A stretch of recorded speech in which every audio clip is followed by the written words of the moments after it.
Then this is Mr. McPhillips, my first attempt at one of these types of videos. Some mistakes along the way, but bear with me. So before we get started, your student instructions. Can you read the information on each slide as carefully as you can? Tasks in orange boxes are the tasks that you need to complete. You can pause the video as and when you need to, come back to it later. Work can be completed either pen and paper or on the computer, as long as it can be emailed in to me or Mr. Roberts, whoever is your main classroom teacher. It's fine. So, we're looking at theme 2.1 and the changes in business aims and objectives. The learning question I would like to be able to attempt to answer at the end of this lesson, which is why might the aims and objectives in this change as the business evolves. To start the question, what is the difference between an aim and an objective? Pause the video if needs be, go away and look in your revision guides, look on the internet. You hopefully already know the answer, which is an aim is something you want to achieve, and an objective are the steps you're going to take to try and achieve it. Your main body of work and the main task is to try and make this table and complete it. So we have 5 factors involved with changing business aims and objectives.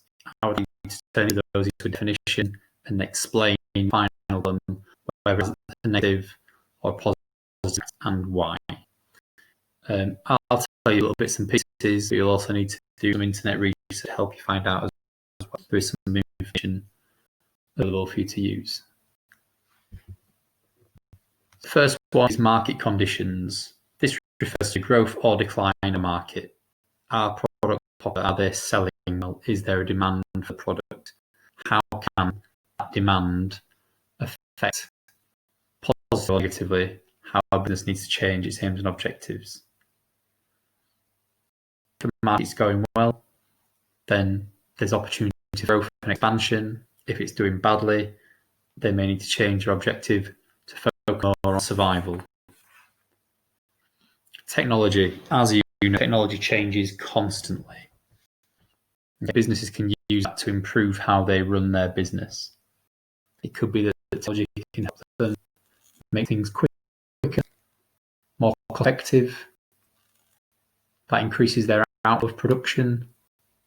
Obviously, there's a cost involved in technology, but it's not cheap. Smaller businesses get left behind by bigger business. They can afford it easier. All those things will impact how they can change their aims and objectives. Legislation. This is your legal obligations that a business must adhere to. Rules business must follow. Legislation is created all the time. Business needs to ensure that it follows that legislation, otherwise it opens itself up to criticism, can be fined, sued, breaking the law effectively. How does that affect how business is going to operate? Performance. When your business performs well in products, it has the opportunity to grow.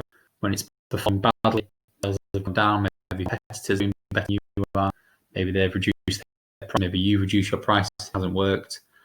And there's different factors that can affect how your business is performing as to whether or not you need to think about changing your aims and objectives. Poor performance may mean that you need to reduce your staff, cut costs, and that's going to affect how your business operates. Last one, internal reasons. So basically, the owners of the business and the people that they can dictate the direction that the business goes in. They decide to become more ethical, more environmentally friendly, which has a financial implication, but it has different implications in terms of the reputation. So that's going to change how they impact. What I'd like to do is a combination of things I just said and what you can find out on the internet. Can you give me a definition for each of those things? Can you then explain to me the positive impact of it? So useful keywords that let's try and find out the meaning of. You already know they are retrenchment, culture, and market share. Can you find out the meaning of those words? And finally, the final task. Can you answer the learning question that was previously on slide 1? you put that into maybe 2 or 3 sentences, and can you use one of the keys in it? If you can, that would be absolutely fantastic. I would really appreciate it. Once you've done all that, it can be, as I say, emailed it to me or Mr. Roberts. There is a challenge I set for all of year 9, 10s and 11s to have a go at, which is sort of a Dragon's Den style challenge based on innovation. If you get chance, I'd like to take a look at that, please. I did set that on show my homework. We also go. Any questions about that? Email and ask. Thank you. Good luck.